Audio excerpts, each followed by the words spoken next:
Et bonjour à toi qui écoute cet audio encore, ou qui regarde cette vidéo, comme je le disais, mais pas beaucoup d'images qui bougent. Dans ce troisième jour, mercredi, alors que nous sommes dans cette semaine de mise à part, de jeûne, de prière, une semaine dans laquelle nous voulons garder les yeux fixés sur Jésus, retrouver cette direction, revenir à lui. Nous avons vu dans la première vidéo qu'il était bon de s'arrêter. Revenir vers Jésus commençait par le fait de s'arrêter, de mettre un stop à ce que nous faisons et d'accepter l'idée que les choses peuvent changer. Puis nous avons vu dans la deuxième vidéo que, alors que nous nous sommes arrêtés pour revenir vers lui, il était bon de le laisser sonder notre cœur, regarder au plus profond de notre cœur. Je t'invite à regarder ces deux autres vidéos si tu ne l'as pas encore fait, pour que tu puisses nous rejoindre dans cette démarche et puis suivre cette humble réflexion. Voilà, c'est une humble réflexion que nous proposons au travers de ces audios. J'aimerais avec vous, aujourd'hui, mercredi, prendre cette thématique du fait de dire que revenir vers Jésus, c'est aussi et avant tout, du coup que nous nous sommes arrêtés et que nous le laissons nous sonder, c'est recevoir de lui une nouvelle direction. Avant de repartir vers d'autres directions qui nous mènent à lui, il faut bien les découvrir. Recevoir de sa part une nouvelle direction. Vous savez, pour ne pas reprendre la marche dans l'année comme si de rien n'était.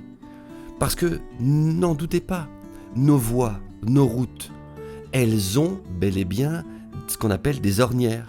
Vous savez, ces creux dans la route qui font que le véhicule glisse dedans et prend tout le temps la même trajectoire. Parce que tout le monde est passé par là.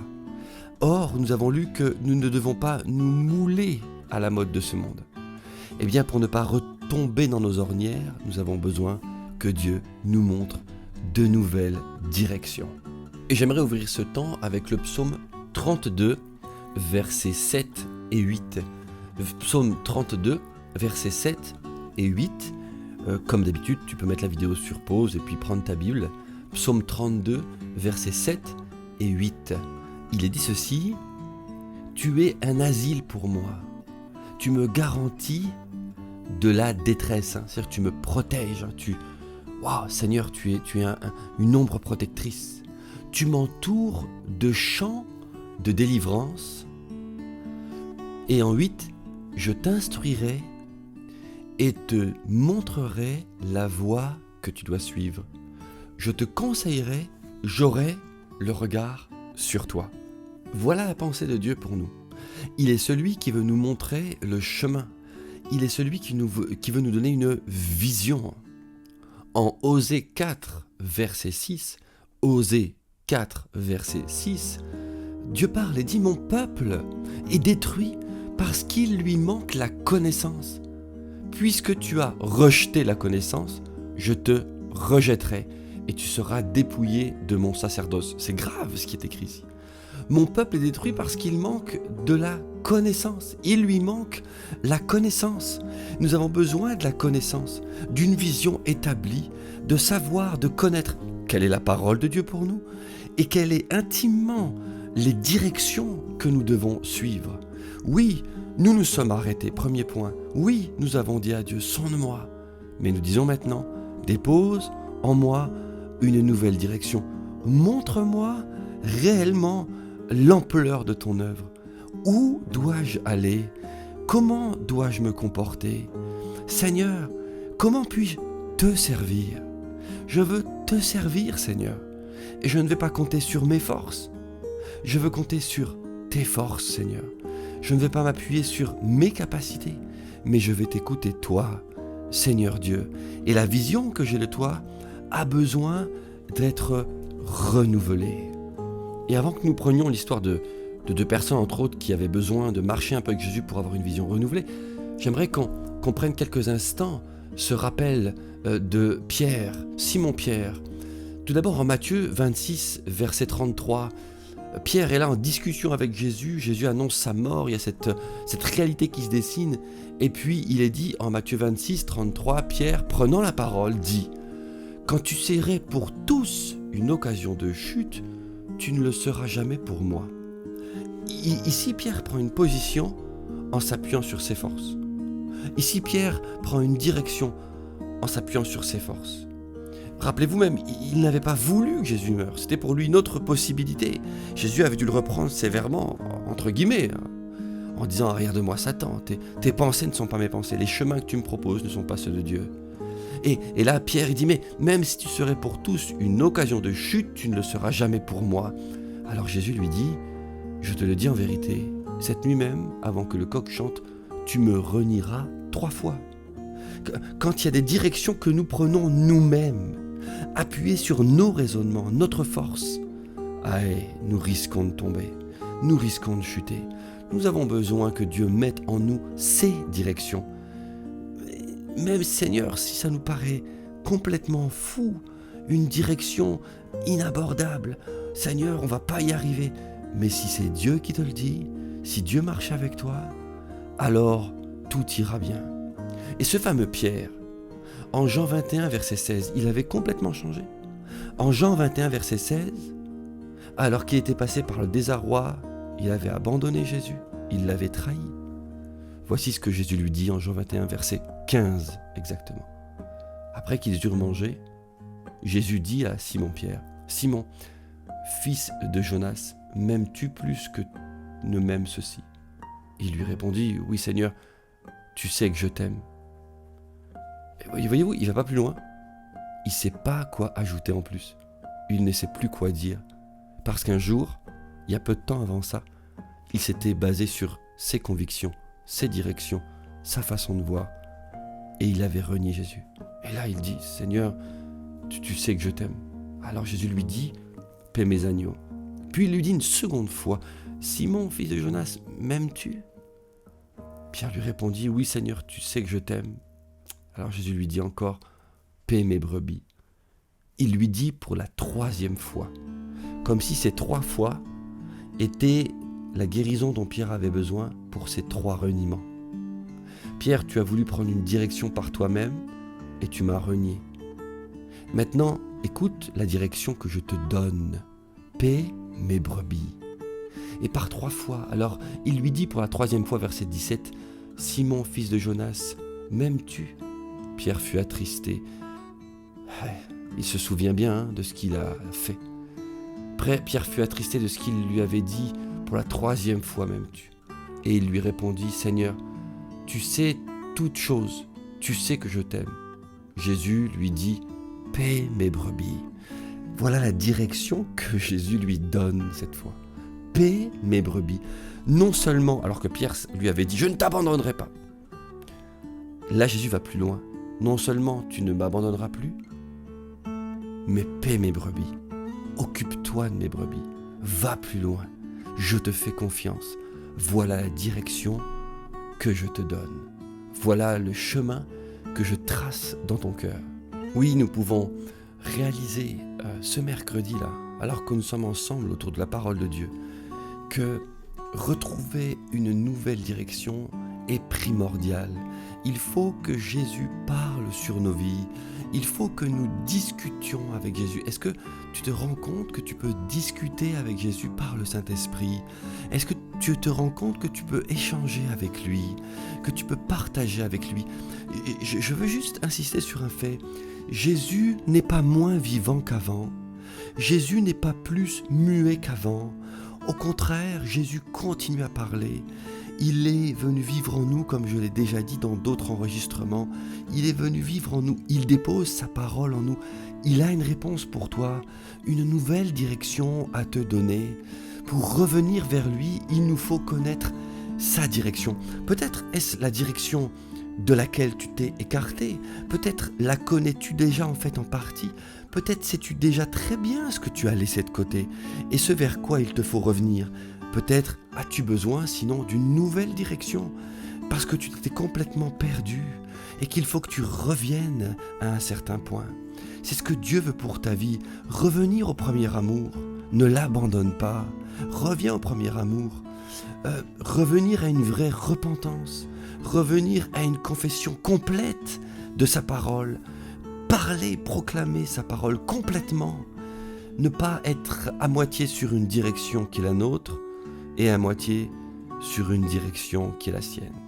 Prenons juste le temps de regarder l'histoire de deux personnes, deux disciples qui ont dû parler avec Jésus afin d'avoir une vision renouvelée. Nous sommes ici en Luc 24,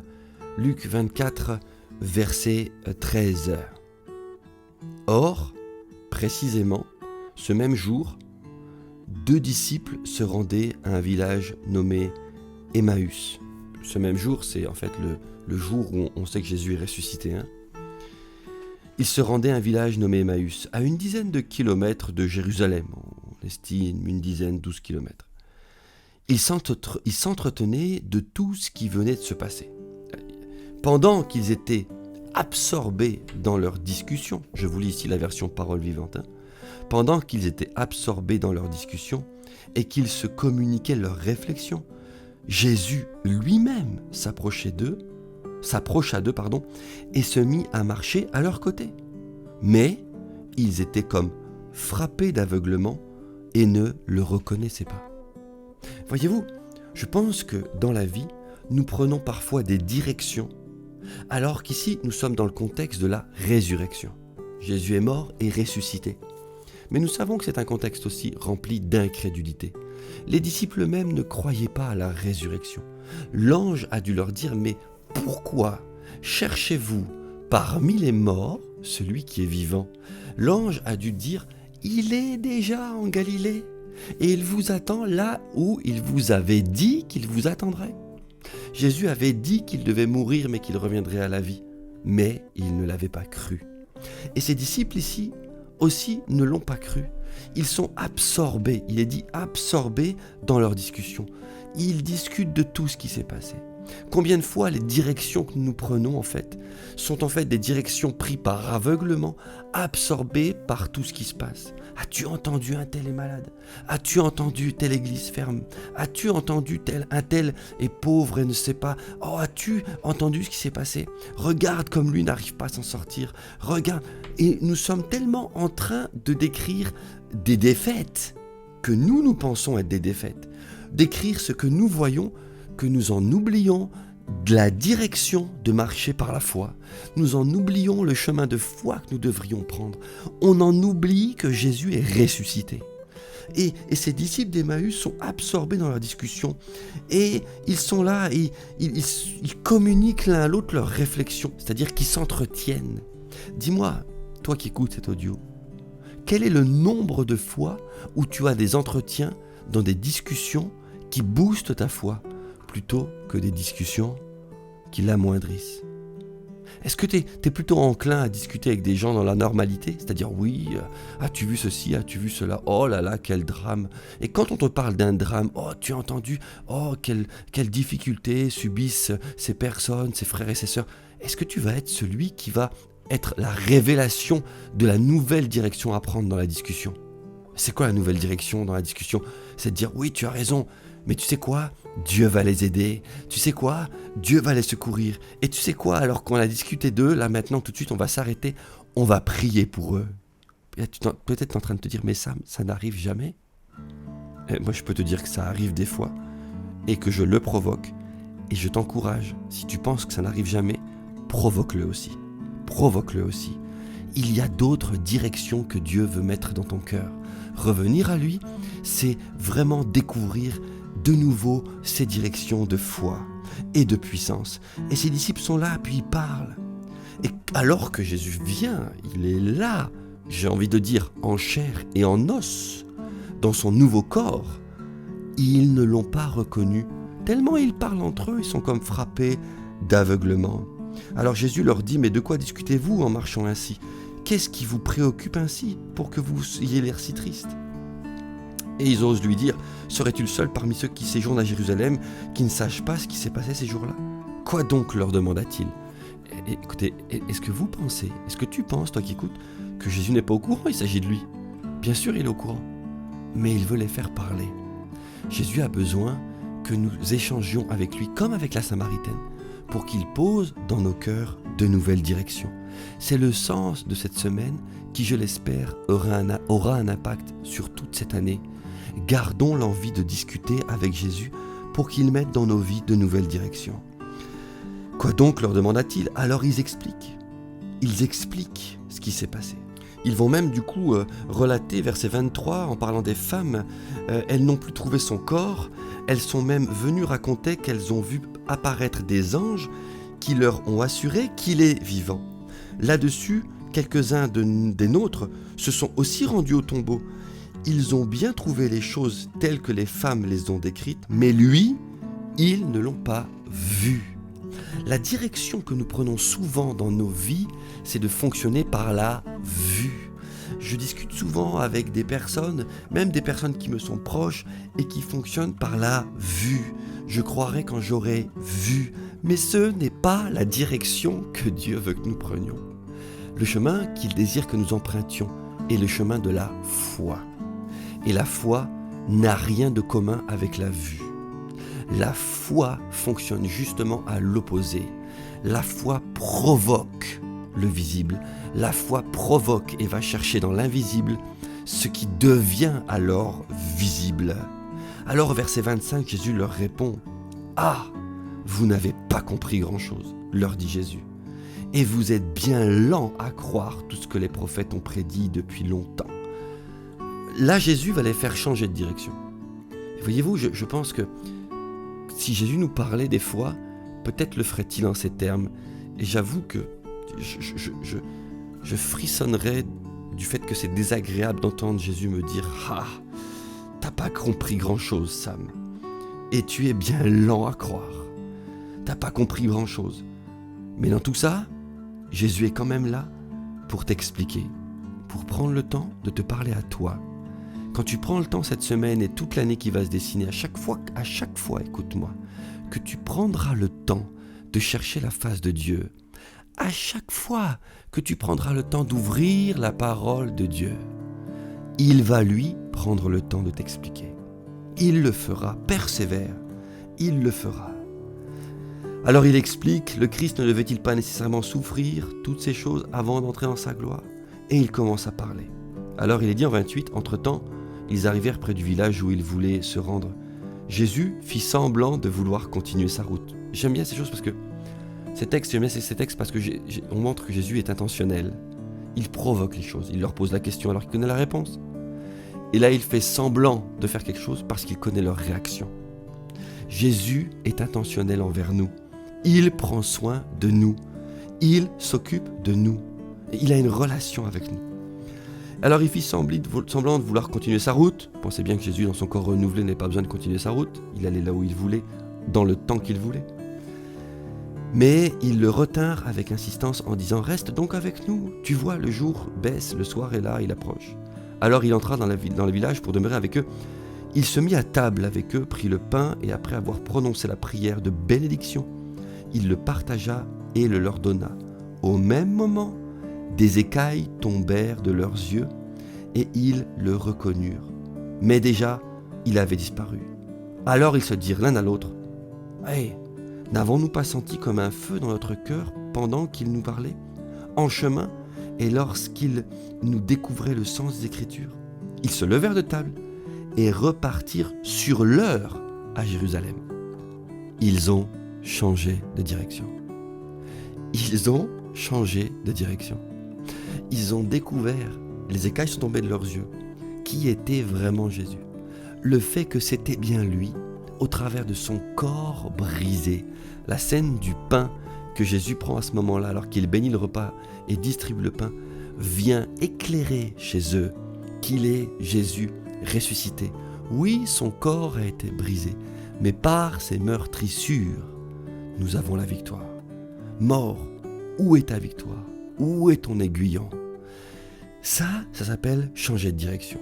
Et nous avons besoin que Dieu dépose dans nos cœurs, dans cette semaine et pour les temps qui viennent, pour revenir à lui, une nouvelle direction. On a besoin de discuter avec Jésus. On a besoin qu'il nous réexplique sa parole. Et je veux le déclarer sur ta vie maintenant, alors qu'on arrive à la fin de ce court enseignement. Je veux le déposer sur ta vie. Le Saint-Esprit pose une nouvelle direction si tu lui ouvres ton cœur. Le Saint-Esprit va déposer un nouveau chemin. Tu sais ce qu'il va faire? il va commencer par dépoussiérer la vision que tu avais de Jésus. Et il va clairement poser des nouvelles bases sur ta vie pour que tu puisses revenir d'abord à un premier amour et que tu puisses ensuite redécouvrir le zèle de le servir. On le verra dans les prochains enseignements. Que tu puisses préparer ta marche et enfin te remettre en marche parce que c'est ça aussi revenir vers lui. Seigneur, nous te bénissons. Nous te remercions pour ta parole et alors que nous avons vu le fait de s'arrêter, de te laisser nous sonder, nous voulons te demander maintenant, mets en moi quelque chose de nouveau. Mets en moi un cœur nouveau. Tu as dit dans le psaume que nous avons lu, je te montrerai la voie à suivre. Nous avons besoin de toi, Seigneur. Avant de repartir et de reprendre la marche, nous voulons être certains que les chemins que nous suivons sont les tiens. Les chemins dans nos habitudes, les chemins dans nos penchants, nos décisions, nos directions personnelles. Peut-être sont-elles trop personnelles, Seigneur. Peut-être ne sont-elles pas assez influencées par toi. Nous voulons avoir une nouvelle vision de toi. Comme ces disciples, alors qu'ils retournaient vers Emmaüs, ville du peuple délaissé ou abandonné, quelle que soit la traduction, ils ont pris la décision, une fois qu'ils ont vu que tu étais là, dans le sens ils t'ont redécouvert, ils ont pris la décision de retourner à Jérusalem, de retourner dans leur ministère de disciples, alors qu'ils étaient en train de marcher, de retourner vers la Emmaüs, leur vie d'avant, leur vie de tous les jours. Ils ont pris la décision de retourner, de se lever, de prendre la direction à nouveau de Jérusalem, là où ils doivent marcher avec toi. Et Seigneur, c'est ce que nous voulons, de nouvelles directions. Je prie pour toi, ma sœur, mon frère qui écoute cet audio. Je t'en prie, je t'en supplie, ne laisse pas la passion s'éteindre, tiens ferme dans cette semaine. Peut-être n'as-tu pas ressenti tout ce que tu voudrais ressentir. Marche par la foi. Ton esprit est en train de vibrer. Ton âme est entre les mains de Dieu. Marche par la foi. Ne fonctionne pas avec ce que tu ressens seulement. Marche par la foi. Je suis convaincu, et je veux le déclarer, que le Saint-Esprit est en train de mettre dans ta vie de nouvelles directions. Que Dieu te bénisse.